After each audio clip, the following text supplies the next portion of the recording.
Tonight, it's my pleasure to introduce our dear friend, Herb Kagan. Herb is continuing to lead us through the 12 steps with a spiritual and emotional sobriety focus that's adding important dimension to my recovery, and I suspect yours too.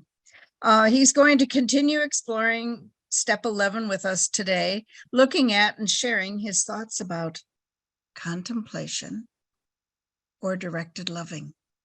It's all yours, Herb. Thank you so much, Susie. Very welcoming embrace of both the participants who come and also certainly the presenter who comes here twice a month. Thank you very much, Patrick and Susie, for your welcome and your invitation. My name is Herb, and I'm an alcoholic. My sobriety date is February 21st, 1984. I've been at this a while, and that's a story for a different day. My website is quite robust. It will be being updated for the new workshops that I will conduct next year. It will be updated in the next week or two. So I will be sending some information to Patrick to distribute if he chooses to concerning all of that. There we are, pathetic Herbie, a seeker, a mad dog seeker. And that's a loving, affectionate term that was given to me by the third man who took me through the step work when I was 10 years sober. Fortunately, at that point, I was very aware, not only was I a seeker, but when I was 4 years sober, I became a finder. And let me assure you, being a finder is much better than a seeker. I didn't know that until 1988 when I went through this work the first time. What I shared with you a couple of weeks ago concerning step 11 meditation was the outcome of going through the steps the first time out of the big book, 1988, 4 years sober. The first time that somebody knew what they were doing, a mechanic with the big book and the step process, they understood the application of each of the steps. And when I got to step 11, they finally broke the code for me. Step 11 became practical. Step 11 became doable. Step 11 became very simple. And since 1988, I've had a daily practice with very little interruption on the continuity daily since 1988. I talked about that 2 weeks ago. It's recorded. I think it's on YouTube or someplace where Susie can confirm later on. It's an understanding of the mechanics and the application of the suggestions in the big book, pages 85 to 88. Precisely and literally. What you're going to hear today is not in the big book. It's not even implied in the big book. I'll talk a little bit more about that in a minute, but I just want to put up the little cautionary flag. And Susie's already indicated this is not a 12-step meeting and or connected with any 12-step fellowship. It certainly has the spirit of spiritual awakening, that transformation that is guaranteed by the 12th step as the result of becoming conscious and then having a conscious contact and then improving and enlarging that conscious contact. That's a Reader's Digest version of the 12-step process, its purpose and its outcome.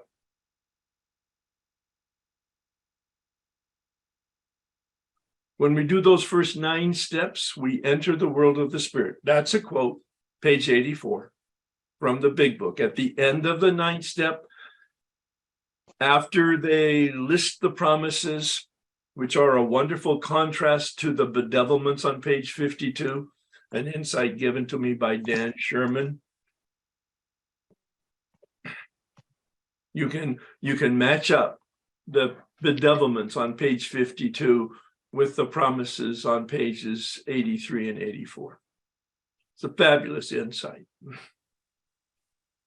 And Bill suggests that we enter the world of the spirit when we finish the 9th step, not halfway through. It suggests in the big book that you might have an experience any place in the step process, but certainly by the time you're halfway through the 9th step. But he's also very clear in that book, we commenced this way of living, and that's his code for 10, 11, and 12. We commenced, meaning begin. We commenced this way of living as we clean up the past, as we do step 9. The beginning of step 9 is the beginning of the practice of steps 10, 11, and 12 on a daily basis, if in fact you don't have that practice already. We enter the world of the spirit. Well, where the hell have we been? No, seriously. We've been at this for a while if we're working steps 1 through 9.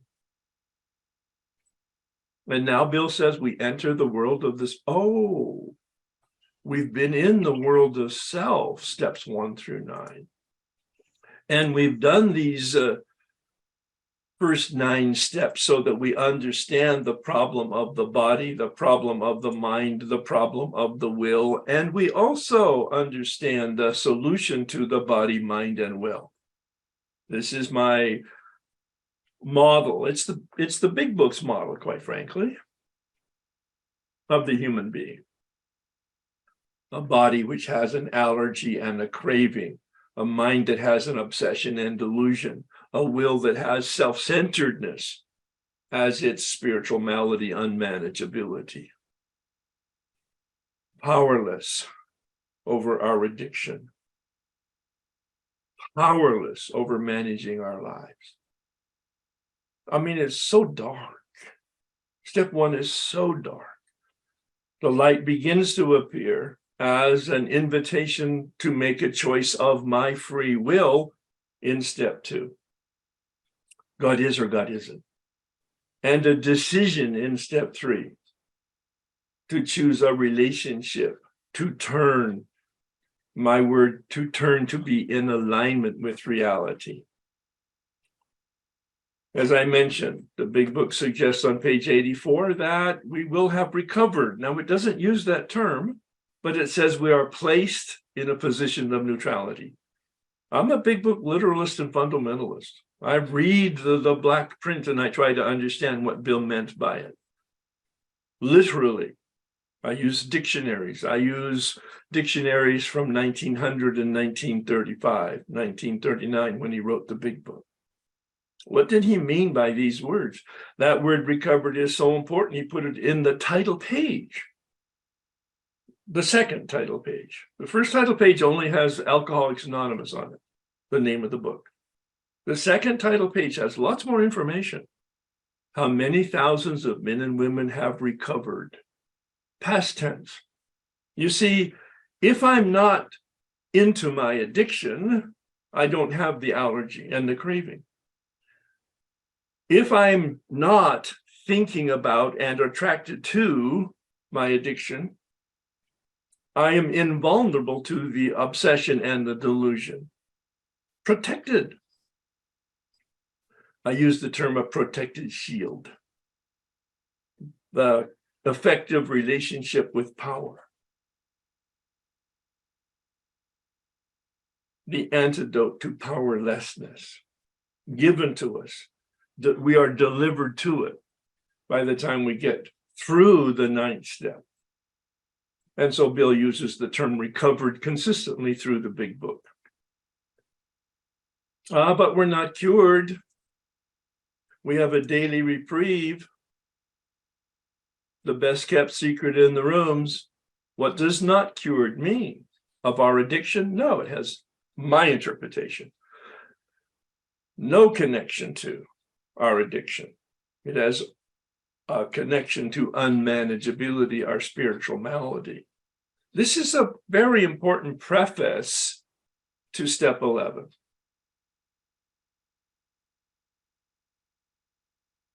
The majority of people in the rooms probably pray.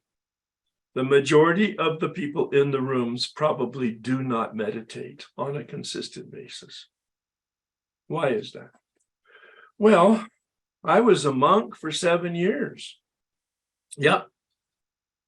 7 years in a monastery, a religious commitment. And I was very young. There's an open mic. Please close it. And it was 7 years of studying religion and meditation and spirituality and getting spiritual direction and meditating every day. 7 years of silence. I wore a black robe. I'm a monk. Monks meditate. I meditated every day. In 1964, I left the monastery. I hung up my black robe. Now I'm not a monk. So I don't meditate for the next 25 years. No. I didn't know that at the time, but as I look back over my shoulder at my history, which is the only way I ever understand anything, I see that I was driven by motivations outside of myself. People, circumstances, events. I was driven by outside influences, like a puppet on a string. If I take off my black robe and I hang it up, I'm not a monk, so I don't meditate because I didn't know what I was doing. I didn't know how to do it. I didn't know the value of meditation. It's really important for us who are seeking a conscious contact with power because we don't have sufficient power on our own to understand what meditation is. Step 11. How to do it and why to do it. Because we enter the world of the spirit, but we're not cured. We have a daily reprieve. There's pathetic Herbie, still in bondage of self, unmanageability. If you haven't read pages 60 to 62, if you haven't read that recently and highlighted it, and then change the language to be current and personal. I am having trouble with personal relationships, the bedevilments on page 52. Read the same 60 to 62 using the personal pronoun present tense. I challenge you, I invite you to have a new experience if you haven't done that or haven't done it recently. When we make it personal and present tense, it takes us right to this present moment, whether you're 1 day sober, 1 year sober, 1 decade sober. It will help you have an experience of current unmanageability, the spiritual malady. It was life-changing for me in terms of connecting to unmanageability in step 1, which then propelled me to recommit to my step 11 practice. Notice there's no there's no ceiling or walls or floor. I'm not sure I heard somebody ask me something. No. Here, there's just pathetic Herbie holding onto the bars, looking through the bars, because that's his world. It's always been his world. He doesn't know anything different, and he doesn't know that he's holding the bars in front of his face. I learned that in the 4th column of the resentment inventory. That is correct. There is no 4th column. But that's what I refer to, the second paragraph on page 67 that describes the concluding suggestions for the application of 5 questions concerning self-centeredness. Column 1 is, who am I mad of? Column 2 is, why am I mad? Column 3 is, what is my belief? What are my beliefs about myself? I understood after I did it that those were the lies. And that second paragraph on page 67 asked me questions that gave me a sense of my motives and told me the truth. The turnaround, as Byron Katie calls it. I was a victim up to the point I was 4 years sober. And in 1988, I did that work and I became the perpetrator. I am 100% responsible for my behavior, 100% responsible for my thinking and my feelings. I do not have a part in my resentment. I hope you're hearing this, and maybe for the first time. It's a real challenge to the common words we hear in the 12-step meetings. What's your part?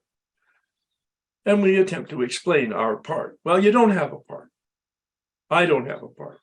I have 100% because it's my reaction to circumstances and people. But I don't know that until I become conscious.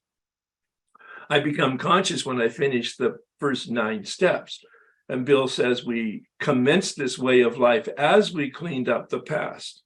I see step 10, that is clearing the channel, a wash, rinse, repeat formula for living life on a daily basis. He calls it a spot check inventory in the 12 and 12. It's the tool of emotional sobriety. That's not in the big book. That's my nomenclature for it. That's my vocabulary. That's my description. That's a sense of purpose of the 10th step. For me to stay in alignment with reality as reality manifests in ways that I don't like, so I get disturbed and I need to deal with that disturbance because that creates the tension that will in fact bring me back to my addiction. The whole purpose of step 10 is to neutralize our disturbance, our tension, rather than neutralize it through our return to our addiction. Spot check on the spot when I'm disturbed. Bill suggests that we do meditation on a daily basis. Meditation, step 11. To fill the channel with light, with power, with consciousness, to improve our conscious contact. There's the value proposition right in the step itself. The only reason we do step 11, to improve our conscious contact. There's lots of other reasons to do it, but in the big book, the only reason to do step 11, I speak very black and white, and I'm a salesman, so sometimes a little hyperbole is effective. I think it's, for me, it's the most important step, step 11, to be conscious. If I am conscious, I will do everything else to stay in relationship with the power that sets me free.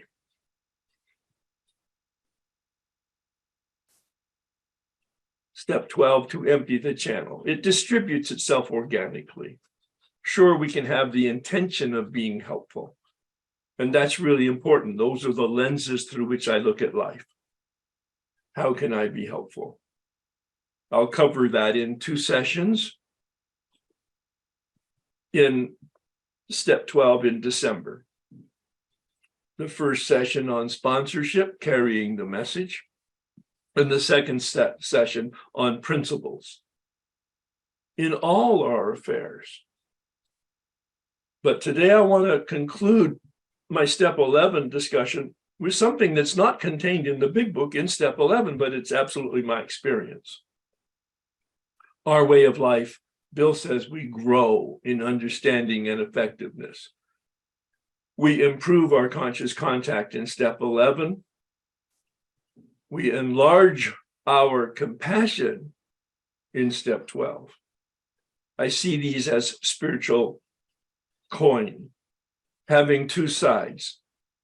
Turning from my self-centeredness in step 1 to other-centeredness in steps 2 and 3, and others-centeredness in steps 4 through 9, building a relationship with my human community.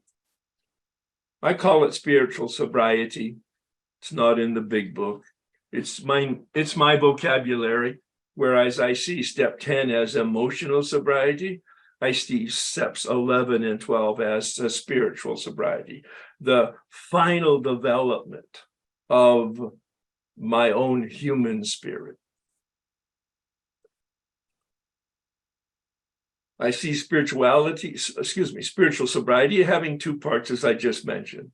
The consciousness part, step 11, and today's supplement to step 11, all part of the part 1 of spiritual sobriety, improved consciousness. Next month, I'll be talking about spiritual sobriety, part 2. 2 weeks ago, I talked about meditation. This is from the Big Book. What is it? Well, it's the use of the mind to think, and as I mentioned, to listen. The word listen's not in necessarily that clear in the Big Book. But Bill suggests we ask God to direct our thinking. That is, we use our mind in its proper fashion. What is God's will for me today? What is reality as it's manifesting? How can I align myself and be in relationship to God as I don't understand it and reality as I don't like it? Using my mind. This is the critical part of the distinction between meditation and contemplation, which I'm going to talk about in a minute. But it's good to have a frame of reference and a context. Some of you were here, some of you weren't here. Even those of you who were here might not remember some of the things I said. Meditation, look it up in a dictionary. I did. That's what helps me understand the Big Book. And then a little history with Bill Wilson and the Oxford group. They did meditation and they trained Bill and Bob in meditation for a purpose of guidance, so that we think about the 24 hours ahead and we consider our plans for the day. And in the evening, we review our day. Another meditation inventory, step 11 at night, not in writing. Step 10's not in writing. Step 10's not at night. Step 10's done during the day when I'm disturbed. Step 11's done at night, but it's not done in writing. Well, you can do it any way you want, but the Big Book is very clear. It's a meditation. And it even gives us some questions to prompt that meditation, kind of like a radar sweep for the day, a radar sweep. Are there any blips on the horizon in terms of my mischief? I'll be kind. My manifestation of selfish and self-thinking. Why do I do it? To improve my conscious contact. There's only one reason, as I mentioned, and that's to pay attention, to be informed, using the mind to pay attention, to be conscious during the day, to be conscious during the time I'm awake, to be conscious of myself, to be conscious of other people, to be conscious of reality as it manifests, so that I can be in alignment with it to the best of my ability. Guidance, to be informed. Well, what about contemplation? I made the distinction last time we were together. It comes from the Latin word templare, meaning temple space. It's really what the Buddhists were talking about, the Hindus were talking about, the people from India and China and Japan and Tibet, when they came over here in the 40s and 50s and 60s and 70s, and they talk about meditation. They got it wrong. English being their second language, they didn't really do their homework, quite frankly. They called what they do meditation, and it's not. They talk about no mind, empty mind, distance from mind, silence, no thought.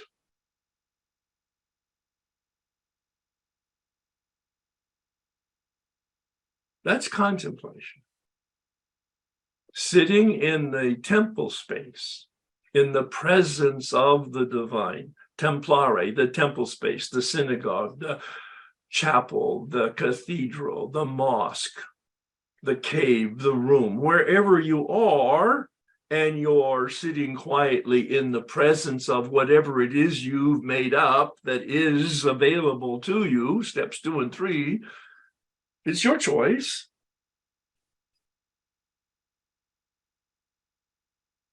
It's using my will to consent to that presence.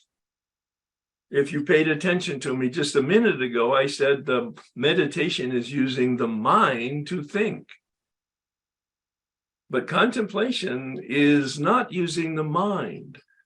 It's being aware of and consenting to the presence of the divine, whatever that means to you. I like the term sunlight. I sit with the darkness in me. I expose myself voluntarily, consenting and inviting the spirit, the light, to dissipate the darkness. And I get quiet and I don't think about it, and I don't pray about it, and I don't write about it, and I don't read about it. No, contemplation is that empty space where I'm sitting in the presence of the divine, aware only of the presence of the divine, and any thought or any feeling or any imagination or any memory that intrudes on that practice is a distraction. Simply put, I indicate that a distraction is any awareness other than the awareness of God or the divine or higher power or whatever your word is, the light. Now, in 1988, the man who took me through the steps the first time unpacked meditation, and I was able to do it. And I did it for a year on a daily basis, very consistently. The following year, 1989, not that that's important to you, it's important to me, but it was a year later when I had established a meditation practice out of the big book, step 11, literally, authentically, consistently. I was exposed to Father Thomas Keating. He's a Trappist monk. He died about 5 years ago. He's a Trappist monk, meaning he's a contemplative in a monastery that's dedicated to silence and contemplation. And he decided to bring that practice out into the world rather than having it boxed up in the monastery. And he wrote a book, if you're interested in pursuing this, called Open Mind, Open Heart. It's, from my standpoint, the primer textbook for the beginning of a contemplative practice. And I was exposed to him for 3 or 4 days, got the training, and decided that that was the other side of the coin of meditation. Meditation was for the formation of my mind and guidance, whereas contemplation is for the formation of my will and the transformation of my life. Why do I do it? To continue to foster this relationship for personal transformation and effective transmission. Steps 11 and 12. A relationship with power so that I can be a channel of power to me to dissipate the darkness, and then to you to help you dissipate the darkness. The proper use of my mind is to think. The proper use of my will is to consent. With my free will, I say, thy will be done. Bill actually ends his discussion on meditation on page 88 with that prayer. Thy will be done. With my free will, I am suggesting that I want to be in alignment with God's will as I understand it, reality as it unfolds in the present time frame. So how do I do it? Be aware and conscious of the presence of this reality. Be still, be aware of this presence. Whatever your word or phrase is, whatever your concept is that you formed in steps 2 and 3, step 2 is about a concept, step 3 is about a relationship, at least as I interpret it. Take a look at pages 62 and 63 in the big book. At the end of step 3, Bill gives us 5 relationships. He doesn't say these are models, but why else would he give them to us? Not that we adopt those models, but that we are invited to have a model of a relationship with this concept, this power that we chose in step 2, a relationship. And we foster the relationship. Think about how you foster a relationship with a human being. If you choose to become friends with somebody, or you want to know whether it's worthy or not, you sit with them and have a cup of coffee or whatever. You take a walk with them and you talk with them and you get to know them. Isn't that like prayer? And then you spend some more quiet and conscious time with them, perhaps like meditation. But then you're quite comfortable as the friendship progresses, maybe even to a level of affection, a true inner circle kind of a relationship where you don't need to be talking, you don't need to be doing. You're quite happy in the presence of, quite comforted by the presence of, quite inspired by the presence of, even changed by the presence of. We use our will to consent. Thy will be done. Thy will be done. I'm using my free will to say, I'm all in. Have your way with me. Take a look at the prayers of step 3 and step 7. They are really, thy will be done. Enter into me and change me. Enter into me and transform me. Allow me to be who I'm meant to be so that I can be who you created me to be. Step 7 prayer, my creator. Beautiful, my creator.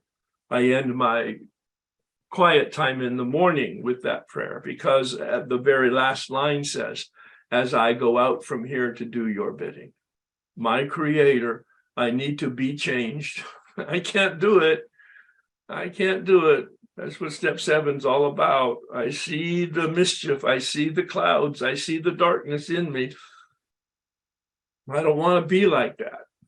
I'm going to do the best I can in my behavior and my accountability about my behavior, but I can't get there from here.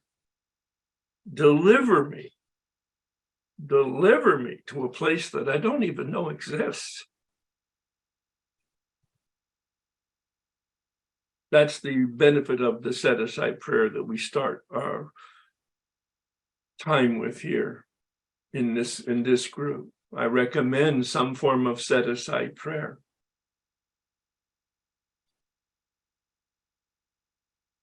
When you begin your day, I recommend seriously the set-aside prayer anytime you sit down to do any spiritual work.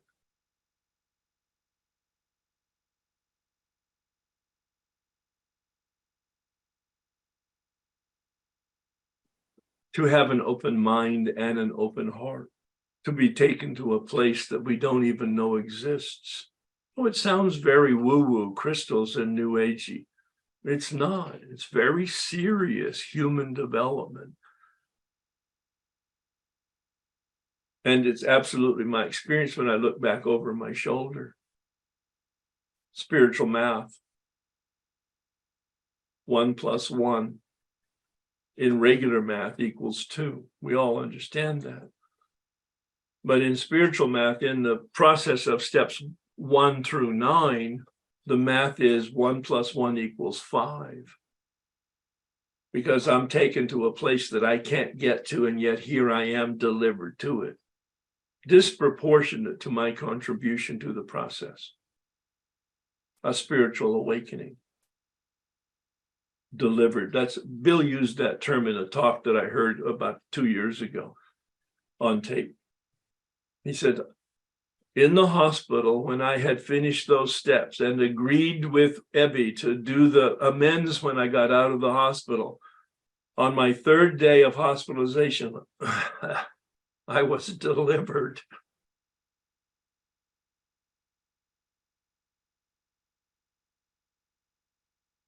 We have the responsibility to think and to understand. We have the responsibility to take action based on that thinking and to do the best we can. But we can't get here from there. And yet, here we are. We are delivered. The outcome of these practices, meditation and contemplation, if you choose to incorporate contemplation as part of your process, and probably most of you already have without even being aware of it, because it's a natural organic development. This is not a special suit that you pick up in Beverly Hills because you've developed some income and some taste. No. This is an organic process because you're a human being.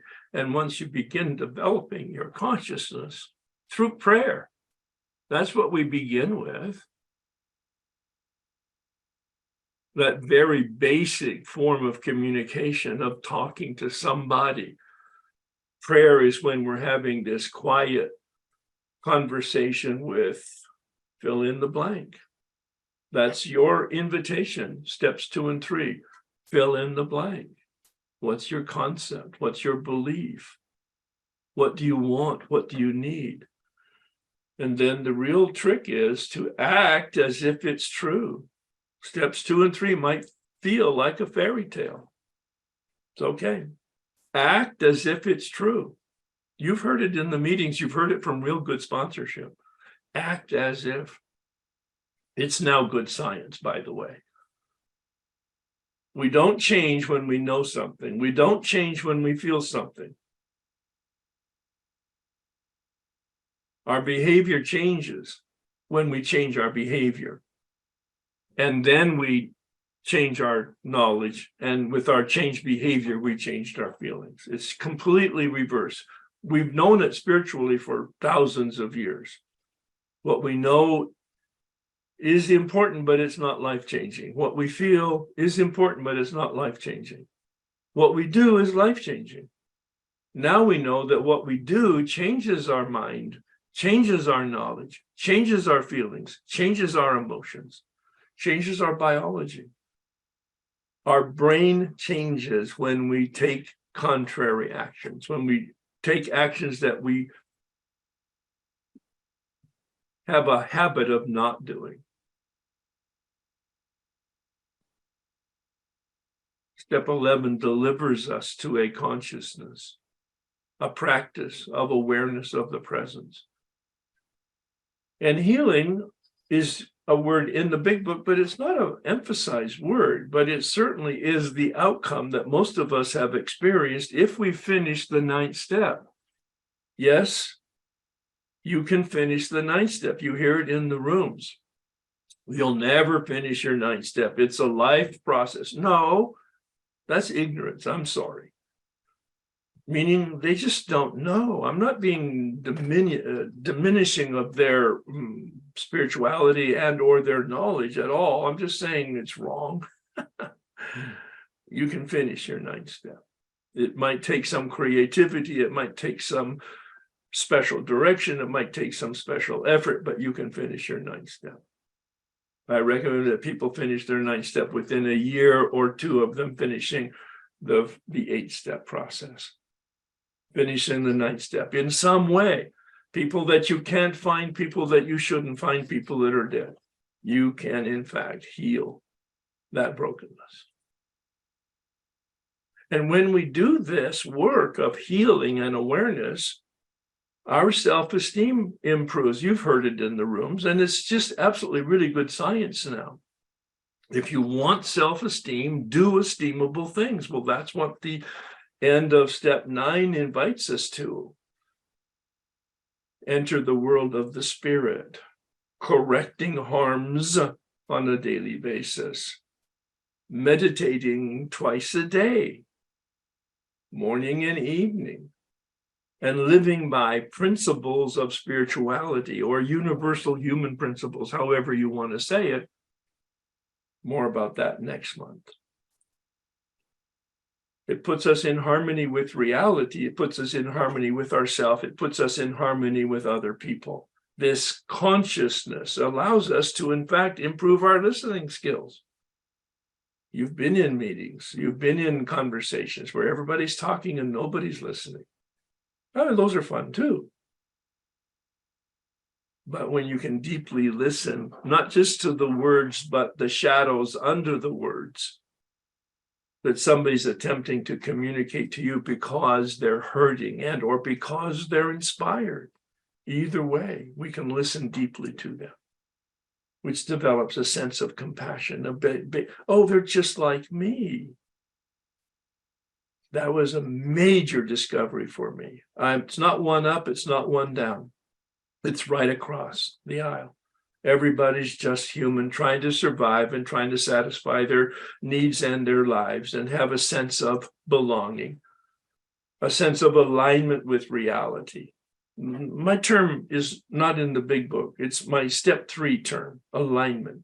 We turn from self-centeredness to other-centeredness, as I mentioned in my beginning talk about spiritual sobriety, that coin that has 2 sides, a relationship with other with a capital O and a relationship with others with a small o. That's the dignity of the human being and relationships with other human beings. Becoming a lantern, my most favorite model image right now of sponsorship, more about that next month, is that we become a lantern. See, I'm not the light, I'm very clear on that, but I can be a lantern.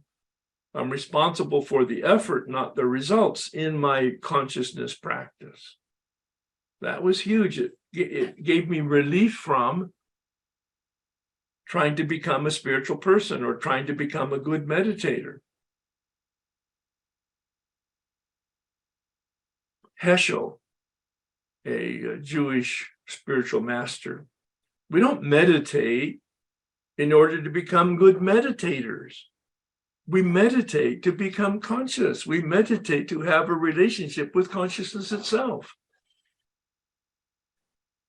My own spiritual director said, Herb, you're as powerless. Think this thought. Please hear this. Hear this. It might be the most important thing that you hear today.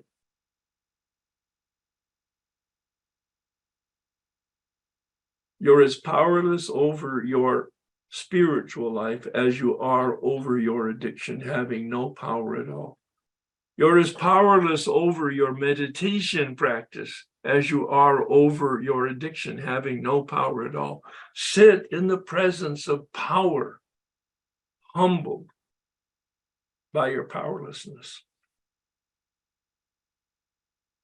And be willing to be absorbed by power and to absorb power, sitting in the presence of power.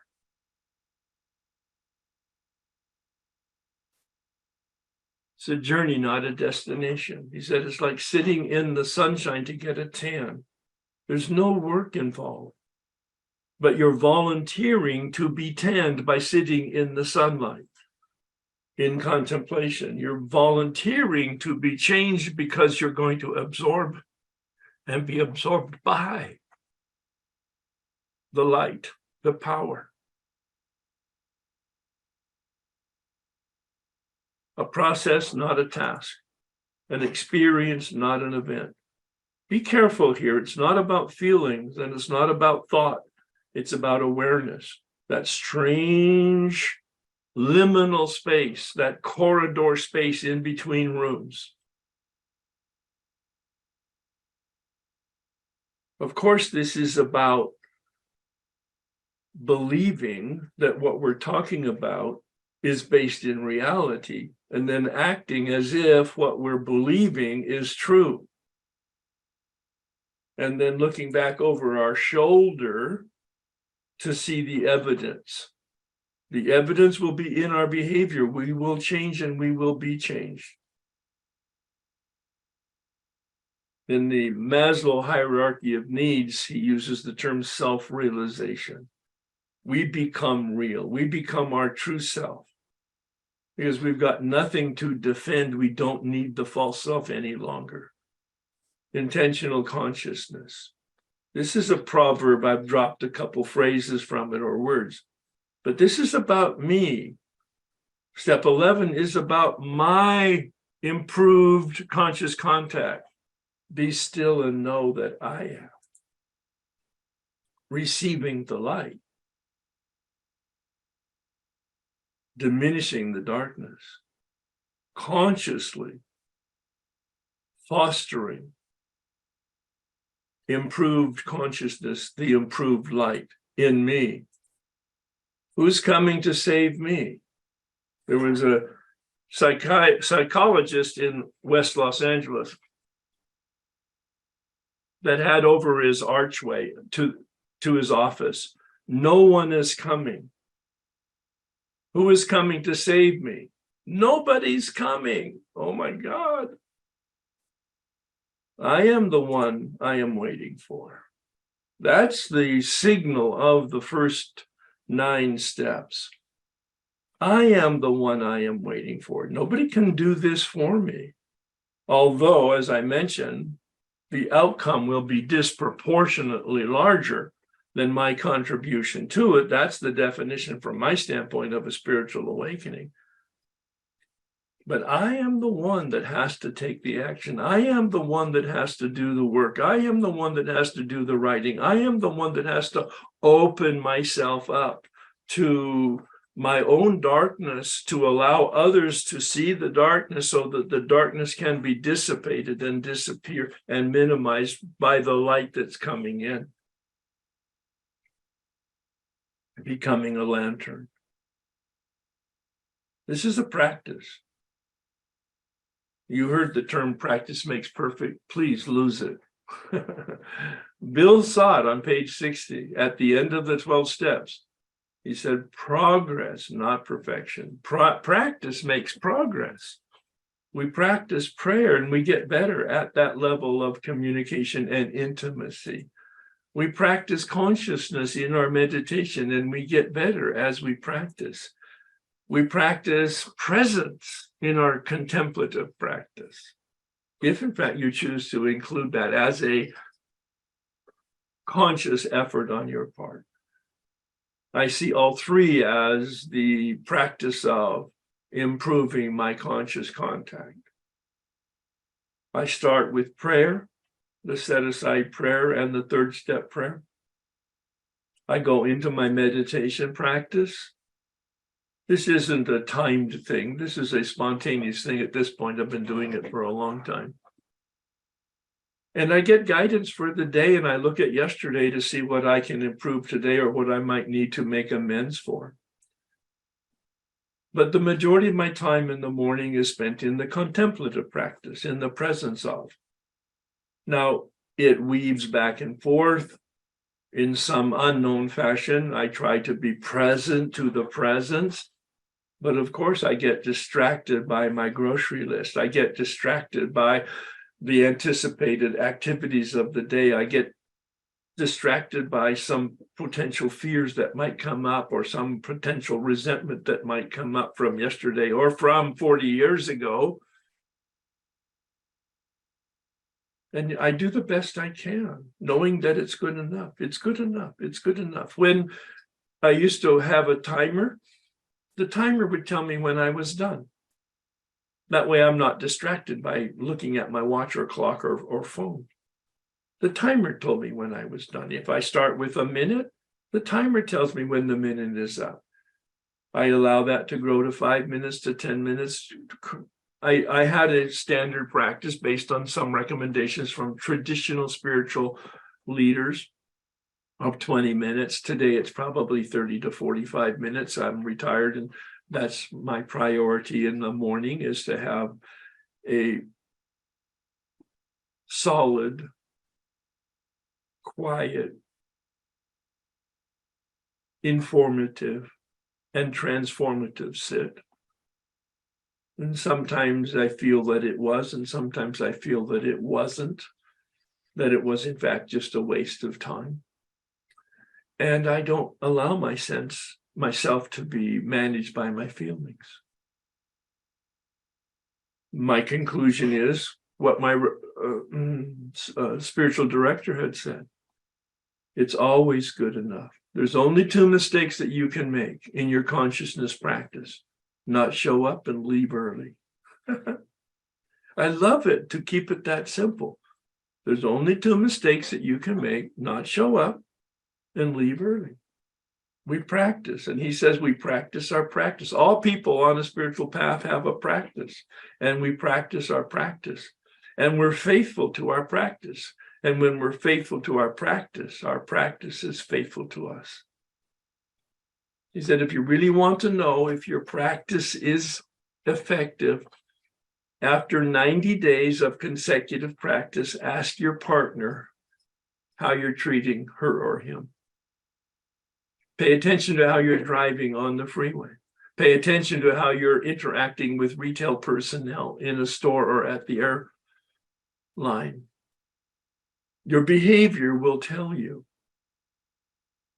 and you will change, and you will be changed. This is our way of living. Practicing 10, 11, and 12. Practicing makes progress. Spiritual sobriety, part 1, consciousness, includes prayer and meditation and contemplation. Next month, I'll be talking about spiritual sobriety, part 2, compassion. Step 12 in our vocabulary.